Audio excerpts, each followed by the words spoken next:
नमस्कार व्यूअर्स। जैसा कि आप जानते हैं कि ईरान और इज़राइल यूएस का वॉर चल रहा है। इसी बीच इंडियन ओशन में ईरानियन शिप देना को यूएस नेवी ने डुबाया था। इसी पर एक खास चर्चा के लिए हमारे साथ आज मौजूद हैं commodore Shrikant Kesnur, retired, a very highly decorated naval officer. Sir, आपका बहुत-बहुत स्वागत है न्यूज़ 18 में। नमस्कार, धन्यवाद। A very warm welcome, sir. Sir, देना को डुबाया इंडियन ओशन में यूएस नेवी ने।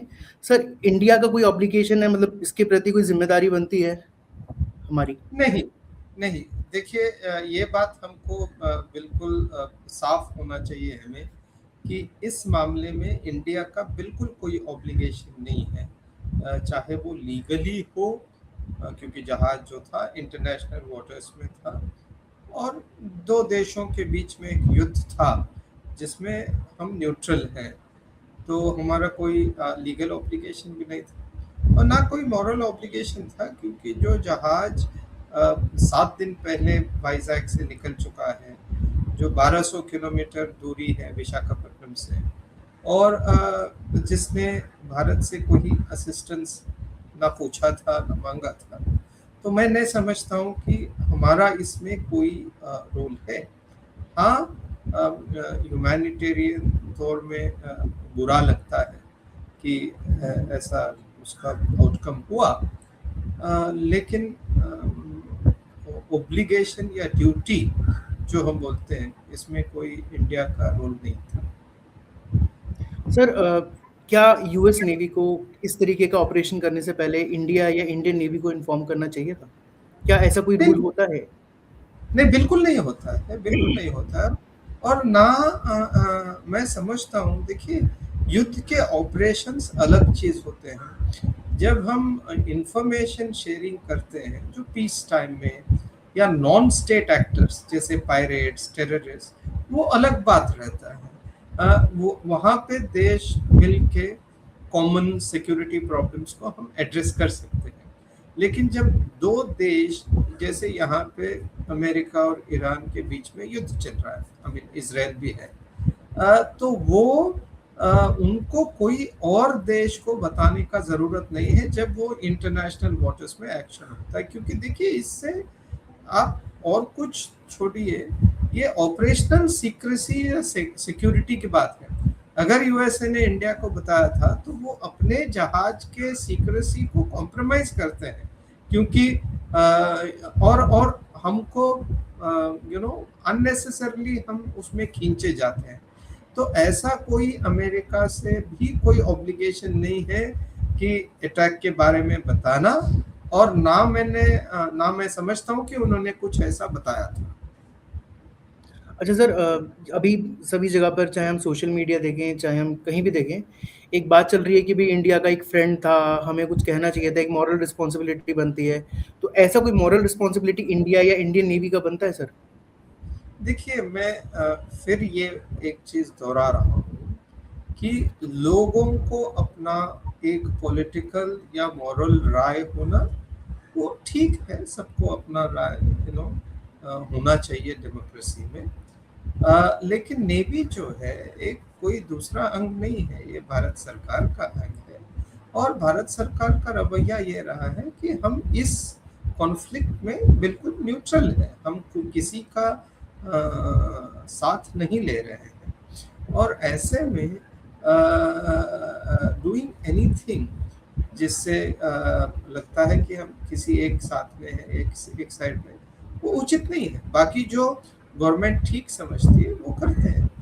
हमारे इंटरेस्ट जो है वहाँ पे हमें उसके ऊपर फोकस करना चाहिए। देखिए, दोनों हमारे मित्र हैं, और इजराइल भी, अमेरिका जो है जगत में सबसे बड़ा जो है पावरफुल नेशन कहा जाता है। हमारा सबसे ज़्यादा ट्रेड उनके साथ है, साइंस एंड टेक्नोलॉजी के इश्यूज हैं, वहाँ से हमारे खूब रेमिटेंसेस आते हैं। ईरान के साथ भी हमारा काफ़ी अच्छा रिलेशनशिप रहा है। गल्फ में हमारे लोग हैं, तकरीबन मेरे ख्याल से 1 करोड़ के आसपास हो गया। ओके, तो उनके साथ भी एक कल्चरल लिंक है। इजराइल के साथ स्ट्रेटेजिक रिलेशनशिप है, उन्होंने हमारा साथ दिया है मुश्किल घड़ी में, और उनके साथ भी हम आर्म्स लेते हैं या कोलैबोरेट करते हैं आर्म्स डेवलपमेंट में। तो तीनों देशों के साथ हमारा अच्छा रिलेशनशिप रहा है। तो हम ऐसे स्थिति में, ऐसे हालत में जब वो तीन आपस में लड़ रहे हैं, तो हमें ऐसा कोई स्टांस लेना चाहिए या कुछ हमें कहना चाहिए कि जैसे गवर्नमेंट समझती है और ठीक करती है। जैसे हमारे फॉरेन सेक्रेटरी साहब ने जाके कंडोलेंस को रखा, बाद में हमको ये पता चल गया जो द इरानियन शिप जिसने वो शेल्टर मांगा था कोचिन में, हमने उनको दिया था। तो इसमें क्या हुआ, अनफॉर्चुनेट है, आई मीन सर्टेनली एक मरीनर के नाते में, एक सी फेरर के नाते में, एक military man, I feel bad कि जो लोग अपने देश के लिए कर्तव्य कर रहे थे, they met this sorry fate। But हमें ये नहीं भूलना चाहिए कि अमेरिका का सबमरीन भी वो अपने देश के लिए लड़ रहा था। तो ऐसे में युद्ध में ये बहुत बार होता है, और उसको हमें जो बोलते हैं outcome of war, you know, we have to think it that way. अच्छा सर, टेक्निकलिटी में अगर हम देखें तो अभी वो इंटरनेशनल वाटर्स में था, इसलिए यूएस नेवी ने उस पर हमला किया। अगर इन केस वो इंडियन टेरिटोरियल वाटर्स में होता या स्पेशल इकोनॉमिक जोन में होता, तब इंडिया का रिएक्शन क्या होता? नहीं, देखिए, दोनों के बीच में फर्क है। अगर इंडियन टेरिटोरियल वाटर्स मतलब 12 नॉटिकल माइल हमारे कोस्ट में होता, तो ये जरूर इंडियन टेरिटोरियल वाटर्स हमारा टेरिटरी है। अगर अमेरिका ने किसी को हमारे टेरिटोरियल वाटर्स में मारा है तो वो जरूर इंडियन टेरिटरी होता है, और उसमें जरूर India would have objected, would have, and it would have been an attack in Indian territory. पर ये एक स्पेक्युलेटिव बात है, ऐसा हुआ नहीं। EEZ is another thing. EEZ जो है वो 200 मील दूर है, वहां पे स्टेट्स का जो है, कोस्टल स्टेट्स का हक जो है वो सिर्फ कुछ चीजों पे है, इकोनॉमिक रिसोर्सेस और एक्सट्रैक्शन पे। वहां पे जैसे ये जो जगह है ये श्रीलंका का ईईजेड में, बट आफ्टर 12 नॉटिकल माइल्स इसको इंटरनेशनल वाटर्स माना जाता है। तो इंटरनेशनल वाटर्स में अगर दो देश लड़ रहे हो तो कानूनन they are permitted to target each others warships and entities। तो anything after 12 nautical miles is international waters। तो इंडिया के ईईजेड में होता तो भी वो इंटरनेशनल वाटर्स में होता।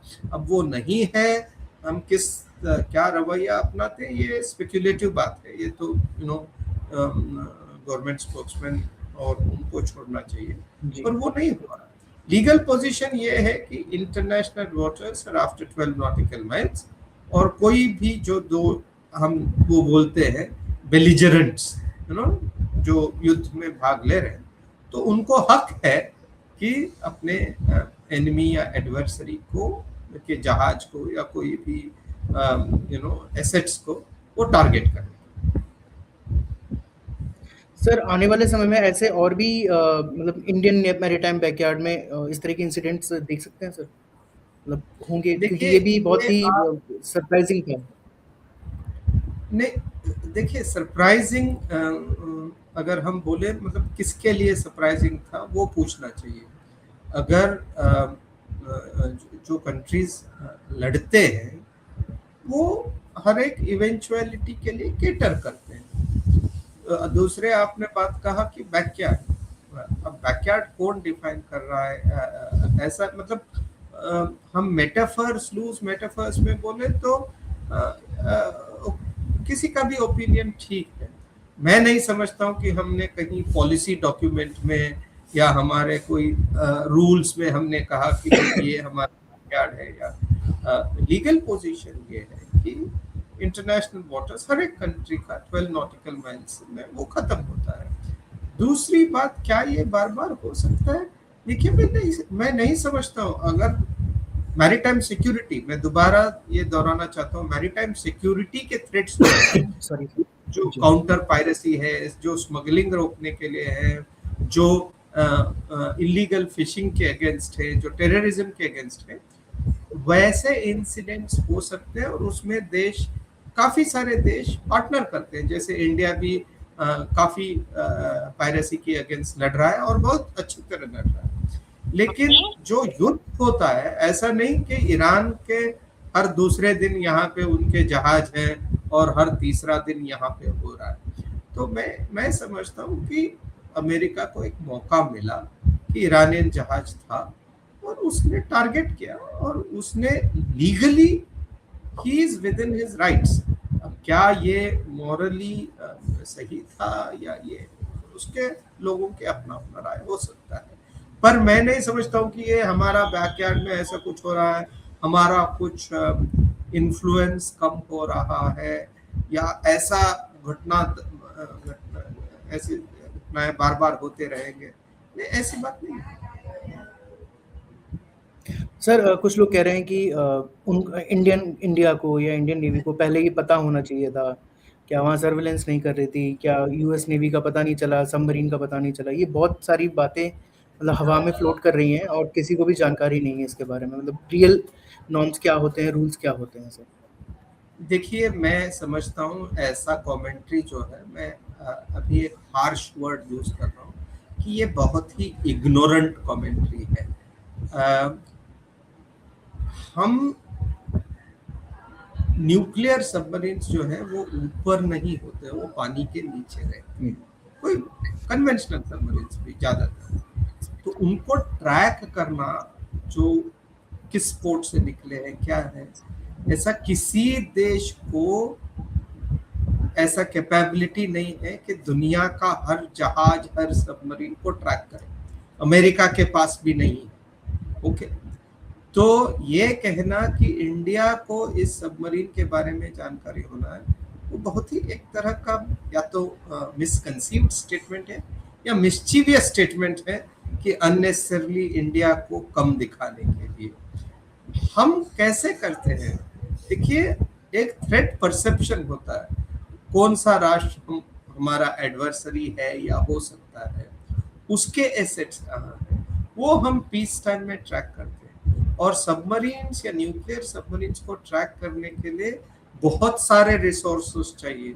आपको सी बेड सेंसर्स चाहिए, आपको सोनोबॉयज चाहिए, आपको फिक्स्ड विंग एयरक्राफ्ट चाहिए, हेलीकॉप्टर चाहिए, जहाज चाहिए, तभी हम कर सकते हैं। और मान लो आपने डिटेक्ट भी कर लिया, तो क्या आपको उसका इंटेंशन के बारे में पता चलता है? नहीं, वो तो आपको नहीं बोल रहा है ना कि मैं जाके इधर बॉम्ब मारूंगा।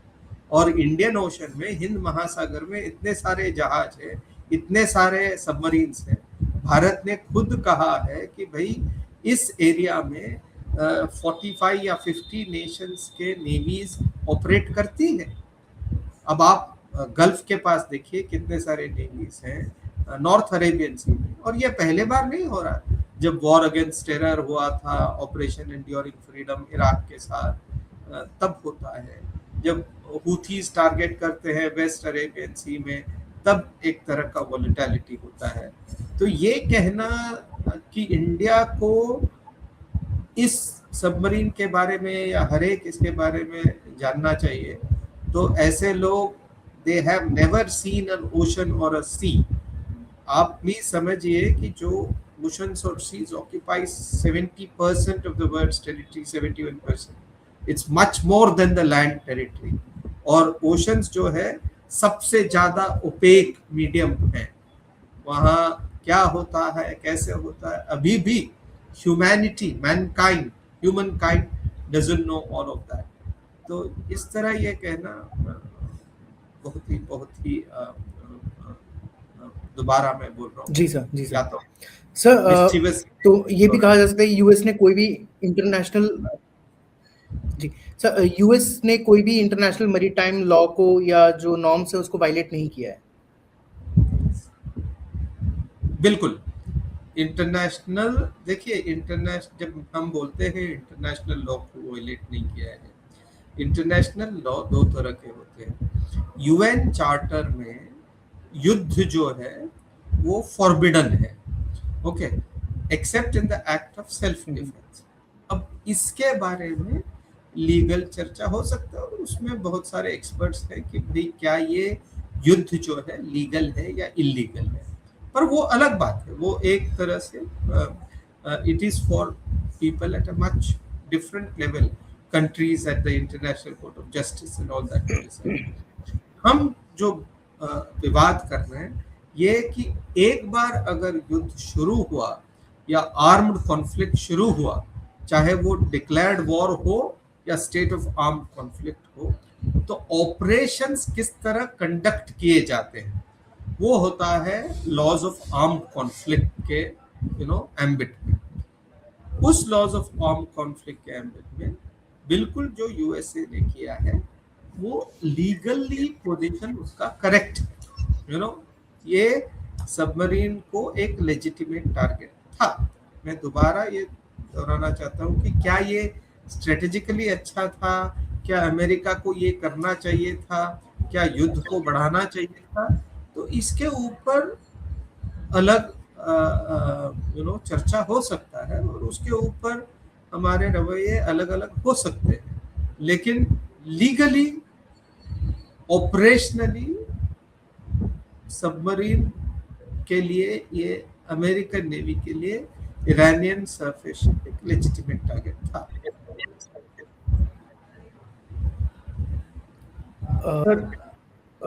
जो IRIS देना को संग किया गया यूएस सबमरीन द्वारा, नेवल पर्सपेक्टिव से इतने सालों के बाद, वर्ल्ड वॉर 2 के बाद एक नेवी को शिप को डुबा दिया गया। और सर वॉर जहाँ चल रहा है वहाँ से कई नॉटिकल माइल्स दूर है, जहाँ यूएस है उससे भी कहीं दूर है। तो एक जहाज जो एक एक्सरसाइज निकला, क्या वो किसी देश के लिए जो युद्ध में है इस तरीके से जो बहुत दूर है उससे, वो एक टारगेट हो सकता है? मतलब उसके लिए कोई खतरा तो था नहीं, वो तो अपना एक्सरसाइज करके हो सकता है। देखिए ऐसे लीगली कोई एरियाज डिफाइन नहीं है कि अगर मैं आपके साथ युद्ध कर रहा हूँ कि कोई एक लिमिटेड क्षेत्र में होना चाहिए, ऐसा लीगली कोई बैरियर्स या बाउंड्रीज नहीं है। अगर हम इस सिचुएशन को रिवर्स करें, मान लो अगर एक ईरानियन सबमरीन था और अमेरिकन सरफेस शिप होता वहां पे, तो ईरानियन सबमरीन अगर मारता तो वो भी लेजिटिमेट होता। ओके, तो ऐसी कोई बात नहीं है। हाँ, अमेरिका के कैपेबिलिटीज बहुत सारे हैं, तो वो अलग अलग एरियाज में रह सकते हैं, पर ये ठीक है। आई मीन उन्होंने इतना बड़ा नेवी इसीलिए तो बनाया है। तो इस तरह ये कहना कि भाई वॉर को किसी भी थिएटर में लिमिटेड होना चाहिए, ये गलत बात है। भाई हम खुद अगर लैंड में देखो, हमने ऑफन बोला है हम सेकेंड फ्रंट खोलेंगे कि अगर आप माउंटेन्स में अटैक करोगे तो हम प्लेन्स में अटैक करेंगे या डेजर्ट्स में अटैक करेंगे। हर कोई कंट्री जो है उसका स्ट्रेटजी और ऑपरेशनल प्लान्स जो है वो उसमें डाइवर्सिफिकेशन ऑफ ऑप्शंस या change of operational terrain and territory ये जायज है। तो मैं नहीं समझ सकता। अब अनप्रेसिडेंटेड अमेरिका के लिए अनप्रेसिडेंट रहा है क्योंकि उस जी या बोलिए। हाँ, मैंने कहा अमेरिका के लिए अनप्रेसिडेंटेड सर मैं ही कह रहा था, जैसे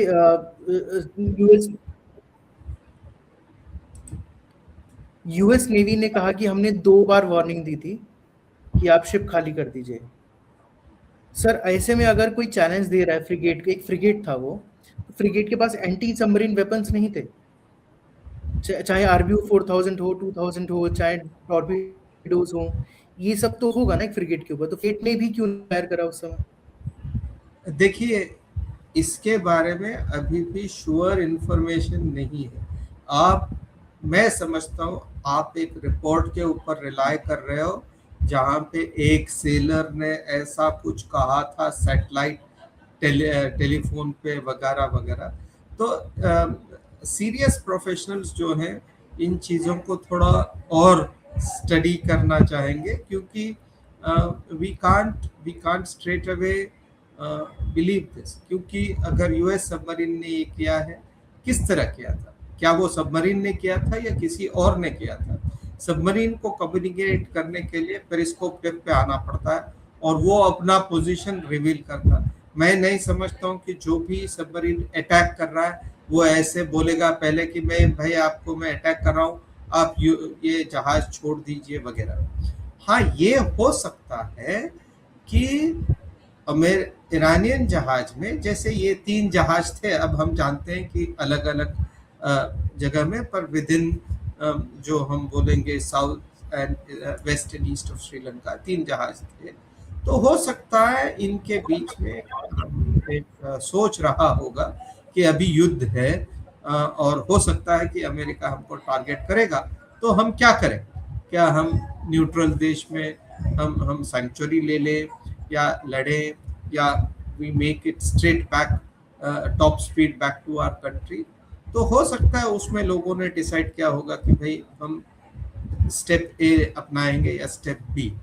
पर क्या अमेरिका ने ऐसा वार्निंग दिया था और क्या वो वार्निंग को इन्होंने हीड किया था या नहीं, अभी तक मैं ये बात बहुत ही स्पेक्युलेटिव समझता हूँ और इसके बारे में कंजक्चर करना सही बात नहीं है। सर, जो सबमरीन डोमिनेंस है वो आज भी बरकरार है, तो सर थोड़ा-सा इस पे आप एक बार प्रकाश डालेंगे कि सबमरीन वॉरफेयर ज़्यादा डोमिनेंट क्यों होता है compare to ships and submarine warfare इसलिए एक बहुत ही पावरफुल और फॉर्मिडेबल होता है क्योंकि सबमरीन के पास 2-3 मतलब उसके पास स्टेल्थ होता है और वो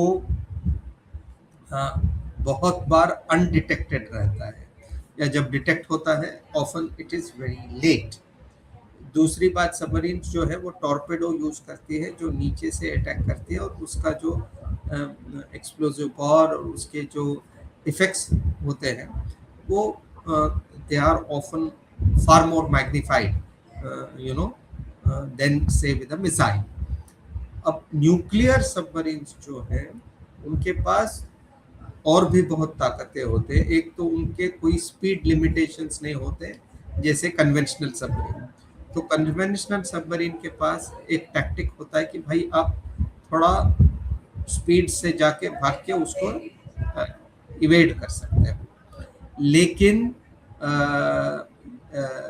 न्यूक्लियर सबमरीन का स्पीड जो है उसमें कोई लिमिटेशंस नहीं होती और न्यूक्लियर सबमरीन्स को ऊपर जो स्नॉर्कलिंग डेप्थ या पेरिस्कोप डेप्थ पे आने का जरूरत नहीं होता है अपना बैटरी चार्ज करने के लिए।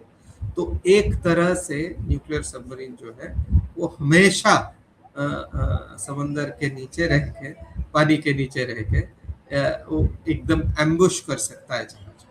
तीसरी बात जो है, हिंद महासागर में ये हाइड्रोलॉजी कंडीशंस ऐसे हैं कि सबमरीन्स को ज़्यादा एडवांटेज देती है। तो क्योंकि it can hide and it can use the gradient जो हम बोलते हैं मच बेटर, तो वर्चुअली वो इनडिटेक्टेबल अनडिटेक्टेबल रहते हैं। तो इन 3-4 कारण के साथ सबमरीन जो है बिल्कुल एक जैसे हम एम्बुश कर सकते हैं। देखो जंगल में जैसे वो शेर वेट में रहते हैं, और तो इस तरह होता है। और अमेरिका के बाद बहुत सारे सबमरीन हैं, इसीलिए बहुत लोग बोल रहे हैं कि countries that have more submarines, nuclear submarines, तो उनके पास एक ह्यूज एडवांटेज रहता है इस चीज में। सर ये thank you so much sir. ये तो एक तरीके से वैसे ही हुआ कि ऑपरेशन सिंदूर में पाकिस्तान की सबमरीन है या कोई शिप है जो इंडिया टारगेट करने आ रहा है और हमने उसको श्रीलंका के वाटर्स के पास डुबा दिया। अगर ये सेम वही सिचुएशन है एक तरीके से। अगर हम इंटरनेशनल वाटर्स में उनके जहाज को डुबाया ऑपरेशन सिंदूर के टाइम में, एक आर्म कॉन्फ्लिक्ट था, तो बिल्कुल जायज होता, not with in Sri Lankan waters, remember in international waters, और ईजेड जो है वो इंटरनेशनल वाटर्स होता है। भाई जब हम ये भूल रहे हैं कि सबमरीन वॉरफेयर में uh, we were amongst the earliest ones who experienced that 1971 में INS कुकरी एक हमारा जहाज जो है we lost that because and off very close of Diu, right? That time Pakistan and India was at war. तो captain मुल्ला जो है वो हीरोइकली ही वेंट डाउन, वो हमारे लिए एक बड़ा एग्जाम्पल है ब्रेवरी और करेज का। पर उसके बाद हमने लेसन सीखा कि भाई ऐसा क्यों हुआ है, and we developed our sonar systems, we developed our tactics. तो वो तो एक कन्वेंशनल सबमरीन के अगेंस्ट था, आजकल न्यूक्लियर सबमरीन्स का जमाना है। तो अगर इंडिया पाकिस्तान सिचुएशन में ये होता है, या कोई भी कंट्री जो, अगर दो कंट्रीज एक दूसरे से युद्ध कर रहे हैं, चाहे वो डिक्लेयर्ड वॉर हो या आर्म कॉन्फ्लिक्ट हो, तो ये laws of arm conflict allow for this. Thank you so much sir, आपका कीमती समय देने के लिए और व्यूअर्स के लिए बिल्कुल क्लैरिटी लाने के लिए। Thank you so much Srikanth sir, it's an honour to thank be you, with you sir once again. Thank you so much sir, thank you sir.